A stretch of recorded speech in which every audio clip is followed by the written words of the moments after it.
Well, we are back. The October window is behind us now, though, and it's time to take stock of CONCACAF World Cup qualifying's process. Was beating Los Ticos enough to wash away the doom and gloom of Panama? Is Greg Berhalter a genius or a madman? We don't really know. Or maybe we know a little bit. Have we seen the best of Mexico yet? How good are Canada? We'll be discussing all of that and more on a special What We Learned from CONCACAF edition of Qué Golazo, which begins right now. Hello, everyone. Welcome to Qué Golazo. I am joined by Jimmy Conrad and our special guest, Roger Gonzalez. Roger, how are you, man? Doing great, guys. Thanks for having me. Thanks for joining us. Jimmy, how are you? I just want to know what accent that was at the beginning. The madman. Like, what was that? I wanted to call you out right away, but I thought I'd wait. Just be respectful. When I first read when I was going through the intro this morning, I thought about how can I say it like Ian Joy, and then I realized I can't. Yeah. That was like a poor man's Ian Joy. I got it. You're right. But that works for me. A poor man. You got to raise your decibel level like by 100 though if you're going to be like proper Ian Joy. I said it out loud. And this morning when I was getting out of bed thinking like, say it like Ian Joy. And then it came out as like, I don't know, some sort of like gremlin voice. And I was like, yeah, I'm going to say it anyway. I'm going to butcher it. Roger, I guess right off the top for you, what were your main takeaways just from this 3-match window? Ooh, I can't wait for this. Go, Roger. Go. Yeah. I mean, just thinking about, what we saw from the Panama match and the rotation that was, needed for this last game and just how they really, were able to fight back from such a difficult situation. Just think about the national team since the summer, 2 matches where they concede in the first minute and they come back to win both of them. That first one being that Nations League final against Mexico. And so really, I've just been so impressed. I mean, I've questioned Berhalter plenty. I've wondered really what this young team was capable of. Obviously, we've seen some inconsistencies as you do with young players, but you can argue that was the best performance we've seen from the U.S. Just in terms of quality on the ball, just how comfortable they looked in the final third. That was a game that they really needed against Costa Rica. You could say, okay, Navas coming out, obviously played a role, an own goal, but obviously there was some great build up there from Dest and Weah hit it well. I think you have to be really pleased with where the U.S. is at this point, considering how things looked after that Panama game. And, I'm still a bit hesitant moving forward just because, look, I think the 4 toughest matches they still remain, both Mexico games, at Canada, at Costa Rica. But I think they're in a really good spot now. And, if they get Gio and Christian back in the fold, I think they'll be sitting pretty at the end. Yeah, Jimmy, one of the things that I'm always worried about is, okay, we got to the points, not the points that we wanted out of this camp, but we're clearly in second place, but it always looks just one bad day away from everybody else being back or us falling back into this pit that looks like we'll never get out of. It's a scary looking table right now, although I do think the U.S. handled this last game well. Do you think that first-minute goal, Jimmy, was the reason for the rebound, or do you think that because it was a first-minute goal, the team had enough quality to win against Costa Rica? I guess I'm trying to figure out what was the motivating factor, or was it both? Yeah, good question. And for all you Princess Bride fans out there, it's the pit of despair that we're going to fall back into.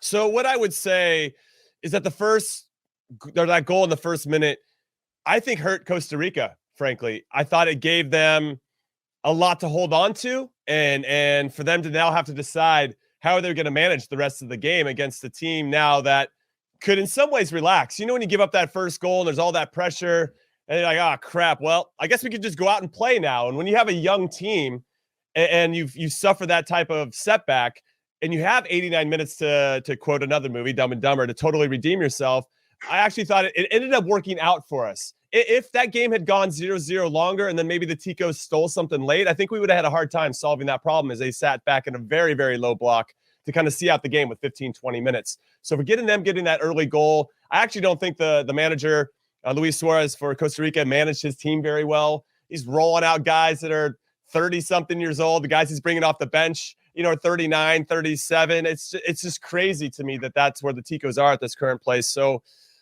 I think that goal ended up kind of working out for us in some capacity and gave us something to fight for, as opposed to maybe being a nervy 0-0 throughout the game. Raj, 5 points in September, 6 in October, obviously both behind what the original sort of goal or point goal was.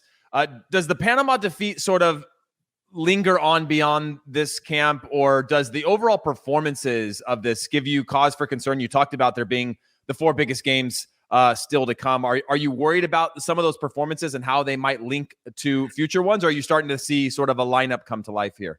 Yeah, I mean, I think we saw a lineup come to life, in that match against Costa Rica. We saw midfield, with Tyler Adams, Weston McKennie, and Yunus Musa really come together and look pretty potent at times. I think, you think about that Panama match and that bad taste that it left in the mouths of all of us. But, the Costa Rica game being the most recent one, and as impressive as that was, I think this is a team that should only get better with time. We saw Chris Richards, finally get some minutes, and he looks pretty solid at certain points in the game. I questioned the Matt Turner move and playing Stefan, but in the end, I think we have a base of players obviously that are as talented as we've seen for the national team. And now it's kind of tricky because while maybe in the past we've questioned the depth and there being such youth in this team, Berhalter has so many options, and with that, there's a lot of questions he has to answer as to how he's going to build this team moving forward. But I think personally, USA fans, all things considered, should be pretty happy with where things are. I think obviously November is going to be a huge month for them, but I think they have the potential to get some serious results. Jimmy, we talk about options, right? How we have depth and we have all of these options. I think this Costa Rica and Jamaica game started to show us that while we do have depth, we're starting to get to a point where perhaps we can narrow that depth down into something that's finding a little more shape, which if you're a US fan, you're kind of like, I'm tired of hearing about depth, because now you're just using that to rotate the squad constantly and keep me guessing. What is your thoughts on just Greg's system? I've seen him evolve. I believe he's evolving. He's growing as a coach. I think his willingness to change some things is showing a maturity that perhaps some fans are pretty harsh on Greg on that sort of stuff. But what is your, I guess, ideal roster going into this next camp? And it's still early because of injuries, but all things considered, what are the changes you want to see? And do you think Greg is embracing change at this point in qualifying? I do think that Greg has embraced change. Anytime you make 7 changes to one lineup and then 9 changes the next time, I feel like change is one of his number one things, maybe his new buzzword outside of verticality. What I really go with is, wait, I don't mean change like change. Like, I don't mean changing players. I mean, we know he knows how to change. Yeah. You know what that reminds me of, Jimmy? That changes. So George, Life Aquatic soundtrack when he's doing it in Portuguese. Unbelievable. Very good. Yeah. Unbelievable. Anyway, sorry. Underrated movie, by the way. So what I'll say is I think our team definitely looks most comfortable in a 4-3-3. We tried to tinker a little bit in the last qualifying window against Honduras in the first half. Tyler Adams is playing right wing back. Like, we got to get away from that crap, put our players in their best spots. And I think he did that consistently throughout this window. Now, we could argue it didn't really work out in Panama game, and we've talked about that ad nauseum. And I think it was pretty obvious as to why. There are a couple factors there. But what I would say is, how we want to play, where we want to, where do we want to kind of set our lines? Where are we trying to press? Where are we trying to trap? How high of a line do we want to set? Because as we've learned in the first qualifying window, we have John Anthony Brooks playing a high line. That can cost us. There's a lot of space in behind him, and he's not very quick on the turn. Okay. But he's very good at keeping everything in front of him. He's slow. If we think Mexico's going to do that, right? But we had that chance. Let's say Brian Ruiz, if that mistake that Miles Robinson makes and he ends up catching him at the top of the box, if that ball goes to Alphonso Davies or Tayon Buchanan or Jonathan, we're not catching that guy, right? So that's a costly mistake that we ended up benefiting from and working through, because Brian Ruiz is slow and he wants to go back to his left foot. So there's these little fine margins that these plays could have gone the other way. We'd be talking about this in a completely different way. What I'll say is 4-3-3 for sure. I think our midfield's set. To what Roger said before, the Musa, McKennie, Adams, me is the midfield I want to see. I want them to continue to get as many minutes as possible. And I think they're going to be ready to go to try to handle that Mexican midfield. And I'm looking forward to it. I think that's going to be a key matchup as each team tries to transition against each other.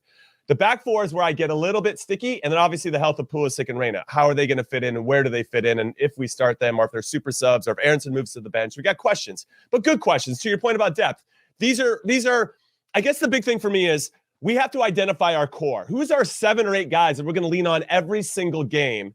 And then who are we going to bring in or out that's going to maybe identify as our 14 or 15 guys that we know are going to kind of get us to the promised land, as it were, to qualify for this World Cup. We're getting closer to that. Now we just need to see a little bit more consistency in the lineup. and not use the 3 games in 8 days crap. I'm tired of that. These guys can manage it. I'm not worried about that. These guys are top pros. They know how to take care of themselves. Some of them take some choices off the field that were like, what are you doing? But that's a different conversation. So these are the things that I'm looking at. And I hope that because it's only a 2-game window in November, that we're making choices that reflect us seeing a little bit more of that spine of the team and that core.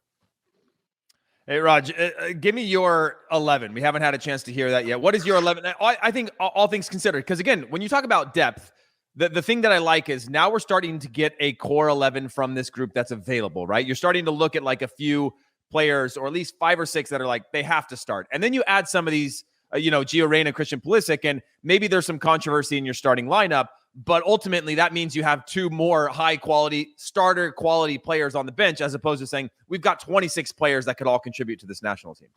Yeah, I mean, I get worried thinking about it because of the, just having so much youth in the team. But I think, obviously Turner has been so great in goal, and for me, he's the number one. I think at center back, I would go John Brooks and Miles Robinson. I've liked what I've seen from Miles Robinson, even though, we saw that mistake against Costa Rica, but credit to him for catching a slow Brian Ruiz, but obviously the effort was there. Starting Serginho Dest, I think on the right, though, I question sometimes what he offers defensively, but there's no question what he offers going forward. And on the left, Anthony Robinson. And, like we said, I think that midfield is set, having Tyler West and Yunus Musa. And up top, I mean, that's kind of the big question, who plays on both sides of Pepi. I heard you guys talking earlier about, Aronson and kind of like, him cementing himself as a starter. And then, that would, leave, potentially Christian or Gio on the bench. I think Christian obviously needs to be there at left wing. So I personally would start Gio. I think he's the most talented player in this pool by a wide margin. I think he can, be one of the I think he'd be the best American player that we have. It's just tricky to try to figure out, like a puzzle, how to make all that work. And I love what Jimmy said about that window in November, having 2 matches, just 2, and having those 2 games and seeing if we find out what that core is in Berhalter's mind. I think Aronson, though, the pressure that he applies and his ability just to get rid of the ball quickly and get into dangerous spots is super valuable for this team. So I still like, Christian, Pepi, and Gio in attack, but having so many options, it's a good problem to have. Yeah, I've considered Brendan Aronson a must-start player just because of his effect on the team. However, we were talking a little bit about just the relationship that I'd love to find between Gio and Pepi. Gio hasn't had a Pepi on this national team before that is willing to have hold-up play, bring guys into the game, get them involved, lay off the ball, which Gio loves to play the ball in and follow it, sort of that 1-2 in the way that he does at Dortmund, kind of in those half spaces, also able to drift out wide. But it's certainly something that we need to look at, and it's tough decisions for Greg. How important for you, Roger, is this Mexico game for the U.S. in terms of just overall on this qualifying campaign? Of course, we know the personal basis of a U.S. Mexico game, but overall in terms of testing this team, in terms of what it means heading towards qualifying, or I guess a gauge as to where we're at. Yeah, I mean, we talk about those Mexico matches over the summer. While those are great and they came with trophies, this is World Cup qualifying. This is obviously a different animal. And, for such a young team like the U.S. has going up against a Mexico team that's filled with veterans, it's going to be one of the toughest tests that they face. So I think we could, certainly learn plenty. I think because of the youth of this national team, if they don't get the result that they wanted, while I expect, the fan base to see the sky falling, I obviously don't think that is, the reality. I think there's a potential there, the confidence there from what was accomplished over the summer to be able to get something from this match. But yeah, I mean, it's going to be an incredibly physical game. They're going to be tested like never before. I wonder about, defensively, right back and left back with Robinson and Dest, liking to get forward quite a bit, how that could play into Mexico with their speed on the wing. Alexis Vega is somebody who has blown me away with his potential for Mexico, and I think he's someone who could be doing really big things in Europe before long. I can't wait for that match. I don't know what you guys think about, I mean, you guys having played I was just saying the youth. There's so much youth in the national team. Does that not concern you guys in regards to going up against these bigger opponents with so much experience? In some ways, Roger, you kind of relish the opportunity because you get to go toe to toe against some of the players you've heard about or have seen on television. And now you get to really gauge for yourself, okay, just how good is this player? And some of you're like, yeah, this guy is amazing. You can't even get the ball. I mean, I think about Cuauhtemoc Blanco.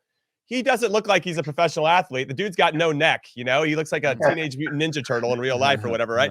And I can't get the ball. I can't even see the ball. I'm taller than him. I'm I got longer legs, and he's just like putting his arm here. He's so strong, surprisingly strong. So you learn these little things about these players, and it's really. And then there's some you're like, that guy's not as good as I thought he was, and he's a little overrated. And you make these decisions in game. You're trying to like take account for like how you think they're going to beat you, and you're trying to solve all these problems, which is always a lot of fun. I always, as I mentioned, relish that opportunity. But I don't know how this set of group is.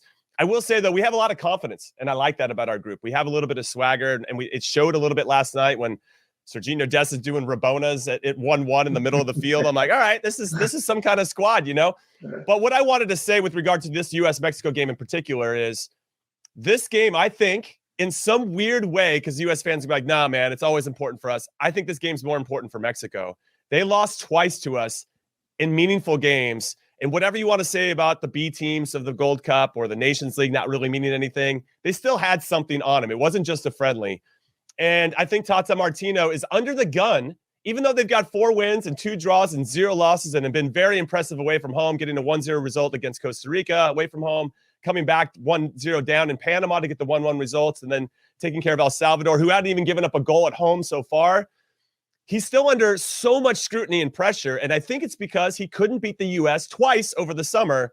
I think this is a massive game for Tata Martino in particular to get it right. And they might not have to get out of there with a win, but at least have to play well and show that they're in control and kind of still the dominant team in the region. I think that burns Mexican fans when the U.S. might be getting a little bit of an edge over Mexico. And we learned that too as players when we're on the field. You can feel that kind of intensity and pressure, especially on the Mexican players who have to play a certain way to make sure they're pleasing their fans. Jimmy, I'll go back to you with this, and Roger, would love for you to follow up on what Jimmy says. Is what's next for Ricardo Pepi? I mean, what has he shown you so far, Jimmy? Obviously, we're getting a little bit more of a sample size from him over 90 minutes. So lots of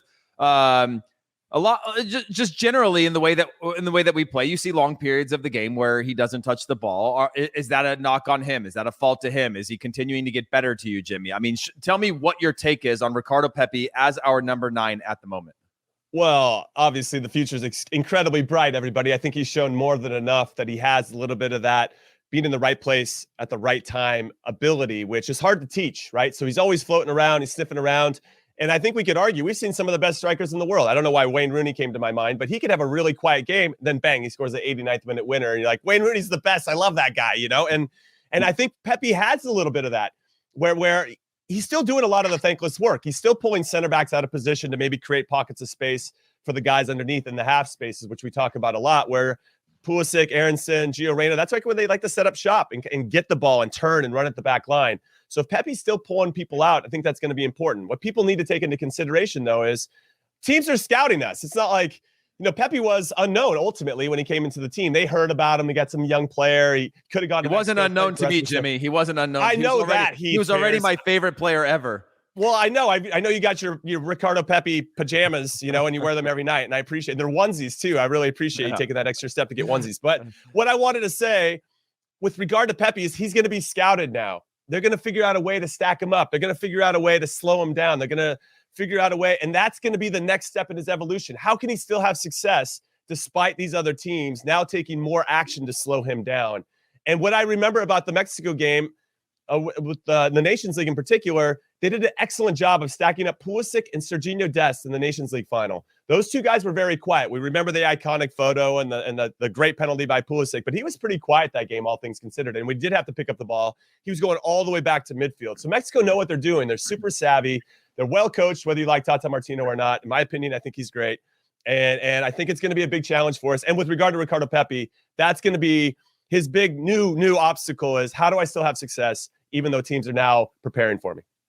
Yeah, definitely. I mean, I think with Pepi, watching him play, I don't know about you guys, but it feels like he plays bigger than 6'1". I thought he was taller than that when I was looking it up. He's got such a big frame. He's only going to get stronger. If he could be someone who can consistently, shield off defenders, receive the ball, with his back to the goal and be able to provide even more kind of combinations to kind of open up space, I think, the sky's the limit there. I think in regards to his future, I mean, I think certainly after the season, he'll be gone. Obviously, so many European clubs after him.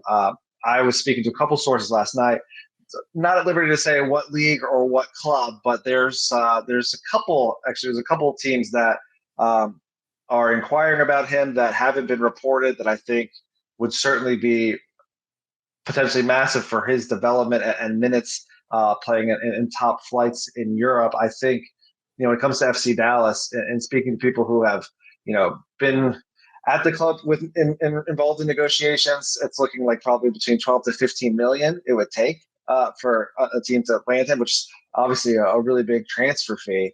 I see someone who, if he can get to a club in Europe that, obviously can provide those minutes to young players. We've seen Ajax linked. We know, Dortmund, I haven't seen them linked, but just, an academy like that, teams like that have such a history in developing these guys. I think, getting those minutes early on and not going to one of those massive clubs where, he could ride the bench, the more he can play, the better. And, I think, I was looking up some information for a story, and, we talked about Josh Sargent and him kind of being that future number 9 at one point. Pepi came in September and has as many goals as Sargent since 2019 for the national team. So I think, he's the future, and the future's now, certainly. So wait. That's why I got to jump in. Roger, tell me Newcastle. Let's chump change for Newcastle now. Why don't they just bring him in, baby? Let's go. That's my club.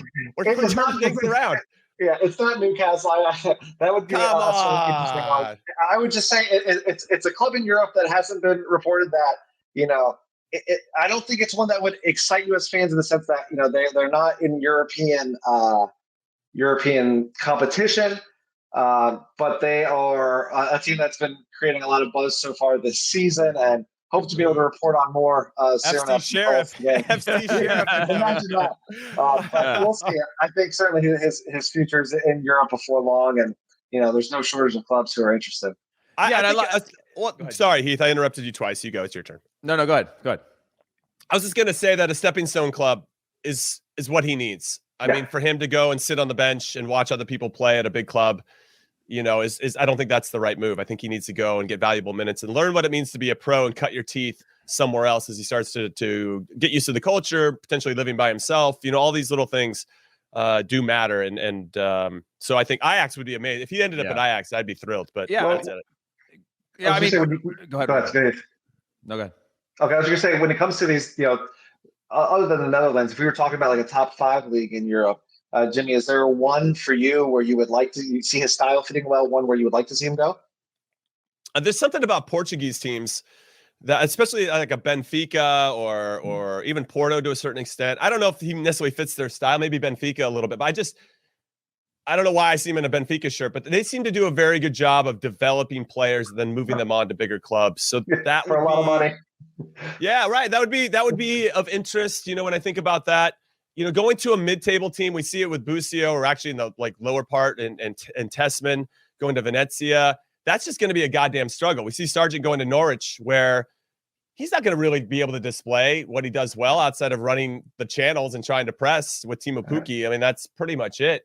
And he gets maybe 3 touches that are actually going forward and trying to do something positive. So yes, you're in the Premier League, but what are you actually doing, and how are you developing as a player is something completely different. So there's a couple of those teams. And now you said top 5 leagues, and Portugal's not in those, but I'd be interested to see where he goes, because Reggie Cannon went to Boa Vista in Portugal, and we don't really hear from Reggie Cannon all that much anymore. So it's interesting times. And I know he's been hurt, but it has to be to a club like Dortmund, an RB Leipzig, somewhere there where there is a developmental plan in place. Obviously, RB Leipzig's not as interested in selling players, but they've certainly sort of evolved into being willing to move players on when their time, but also a place where you continue to get looks, right? What you don't want is a young player like this to get his 1 or 2 looks and then be a lone player for the rest of their time there because the pressure is too high, or because of managerial change, or because of the pressure from just being at that club. But I always like Ajax, PSV. We've seen with Josie Altidore the amount of goals he scored there. We saw Michael Bradley, the amount of goals. I think he had 18 in one season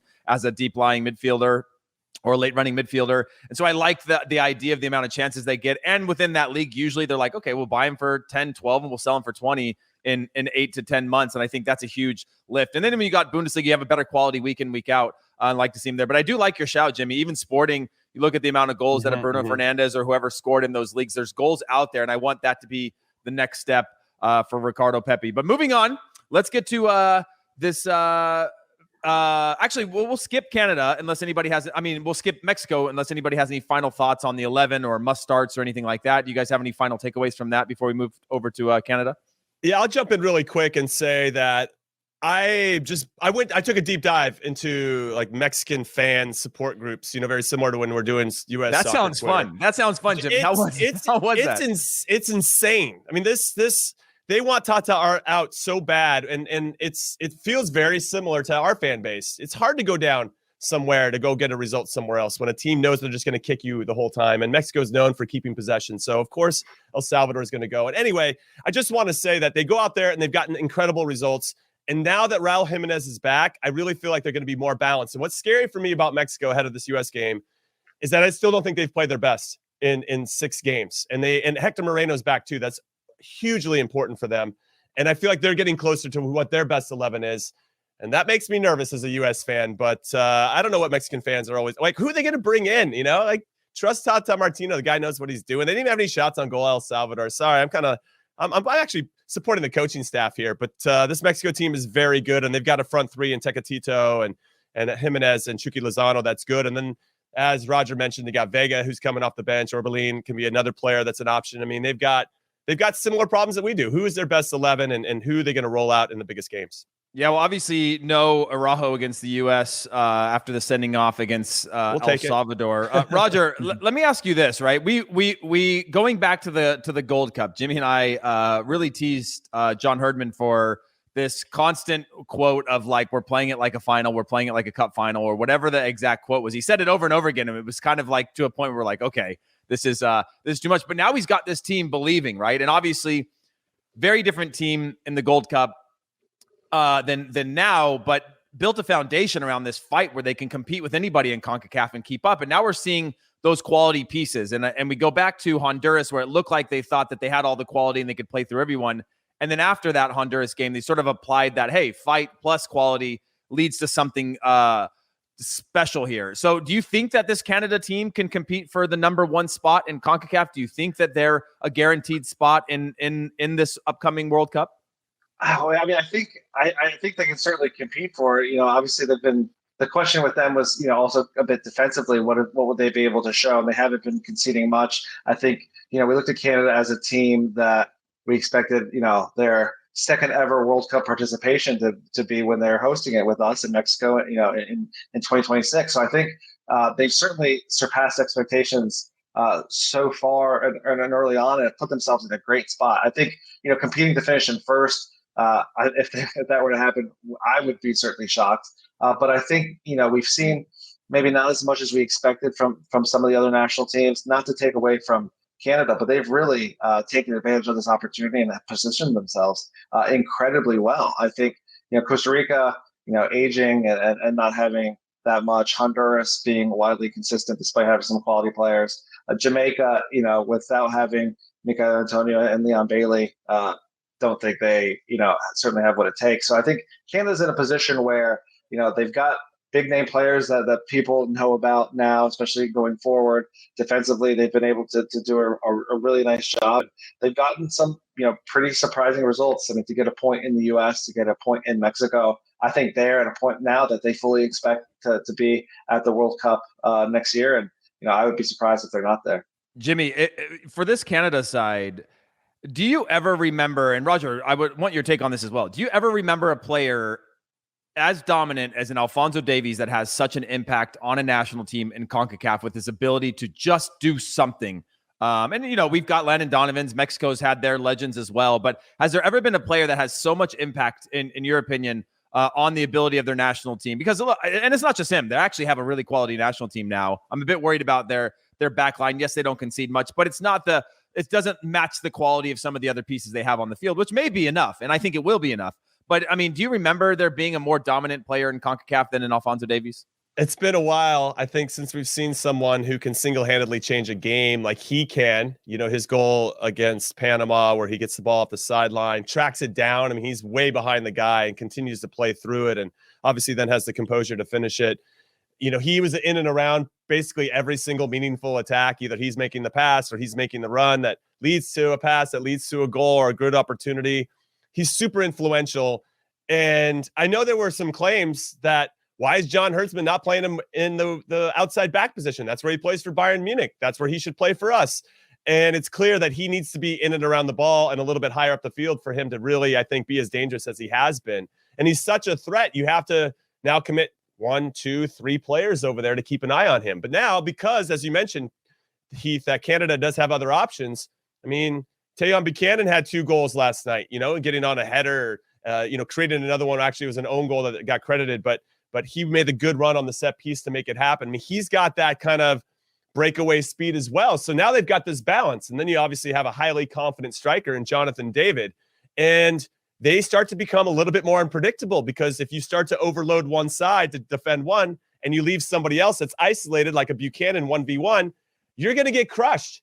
And then they just have a lot of good hard workers behind the ball, a lot of guys that know their job. They know their identity. They don't try to be anything that they're not. But to your point, and to Roger's point as well, that back line, if you can get them turned around, they struggle. And Panama scored a very easy goal. It was just too easy. It was in, back, and through. Guys weren't tracking runners. Now they're running back towards their goal, and it was a nice little tap in. That's my big fear for Canada. But 2 wins, 4 draws, I think they're a lock for me. And this is going to be a big window for them, because they have got 2, the November one that is. They've got 2 home games, and it's against Mexico. And first it's going to be Costa Rica at home, and then Mexico at home. And I think that's going to really kind of cement their status, because I think they're going to do it against Costa Rica, and then if they get a draw against Mexico, it should be more than enough to make that happen. I'm really impressed with this Canadian team. Congratulations. I'm going to give them the early congratulations for qualifying for their first World Cup since 1986. And I think it's important for this program, because in 2026, they automatically qualify for the World Cup because they're hosting. So now they actually go out there and earn it. And I think it really means something to them to go out there and actually earn their place to play in a World Cup. I like that. Well, let's throw up the table, and Roger, give me your final thoughts on Canada and then we'll wrap it up with talking Panama, El Salvador, Costa Rica, Honduras, and Jamaica, where they're at. But want to get your final thoughts if you have any final points on Canada. Yeah, I mean, I think certainly, as you can see there, surpassing expectations. Being undefeated. Jimmy certainly feels confident about them. Having potentially already qualified, thinking they're going to get there. And I go back to just that. One game could change everything, and just seeing teams that are certainly within a striking distance, but to have a 4-point cushion over Costa Rica, and if they can beat Costa Rica head to head in this next window, then I think at that point you're just thinking, at worst they're in the intercontinental playoff. As long as they can avoid somebody like Uruguay or Colombia, they'd be in pretty good shape. So it's been amazing to see.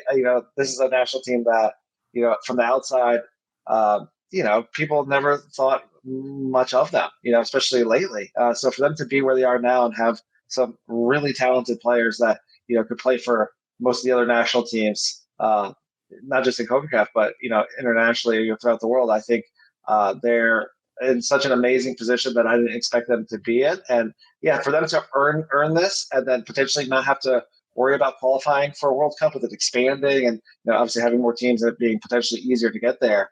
This could be that turning point for them entering what could be, their golden generation. Jimmy, looking at this table that we have now, 24 points left on the line. That's a ton of points, but obviously it's never that easy. Right. And there's truly not that many out there. No matter how many times you say 24, there's not that many points left available for any team. But when you look at this, who is the number one threat to Mexico, US, and Canada to sneak in there? We saw Panama's vulnerabilities. Again, talking about depth issues for Panama, Costa Rica, Jamaica. All of them have depth issues at the moment in terms of playing heavy loads, heavy minutes. And it just seems like as soon as they get to their highest point, they're sort of brought back down to life on just pure legs alone. And you're facing, again, Canada, US, and Mexico, younger squads. Maybe not Mexico as much, but US and Canada, younger squads, full of energy. I mean, who's your biggest threat in this? And is it Panama, or do you see another sleeper in there? Honestly, I think it's a battle of attrition between all these teams. You look at the table, Panama's on 8, Costa Rica is on 6, Jamaica, is that a good thing, by the way? 5. I think it is, because they're going to take points. They're going to take points away from each other, and I think it allows the top 3 to start to create a little bit of a gap, which I think will be breathing room for those 3 countries in particular. Panama does have something to their team that I think the other countries don't. Costa Rica, as we saw, they got too many old guys. I mean, they just don't have that mix that I think they need to have success, or maybe they're just not being managed very well. I know there's a lot of criticism of Luis Suarez, their coach. Jamaica had a must-win game in Honduras with 36% possession, got the 2-0 win without their top players. I don't know if they're going to have enough. They're just still trying to figure out, I feel like, who they are. So this next qualifying window for them is going to be of the utmost importance. All of it, for all these teams that we're talking about, this next qualifying window is going to make or break who's going to actually be the biggest threat to those top three. And I just feel like we're going to see a whole bunch of split points, and we'll see who ends up going there. But I just think that Panama has the most right now, also in terms of consistency and identity. And they were a little unlucky. You know, once Canada got going, they couldn't stop them, and they looked tired after, the 3 games, and they don't have as much depth. But I think they're well managed. They're well coached. El Salvador, I wouldn't sleep on Hugo Perez, the manager. I really like the way El Salvador plays, and I hope that he actually gets an MLS job at some point, Hugo Perez. But they got a little outclassed last night. And again, we saw their worst performance of the window be the last match day because they just don't have that depth. We saw it in the first qualifying window as well. So El Salvador, I'd give it an outside shot to, but I still think it's Panama's to lose that fourth spot. Roger, I want your take on this. Obviously, moving back to 2-match windows, do you think that changes the odds in terms of the teams that lack depth? Do you think that creates more of an opportunity for them, or do you agree with Jimmy that they're sort of hopefully going to cannibalize points and the 1, 2, and 3 can start to gap themselves a little bit? Yeah, I agree with Jimmy. If they're taking points from each other and having to try to catch up with these teams that are above them, I think they'll slowly start to fall off.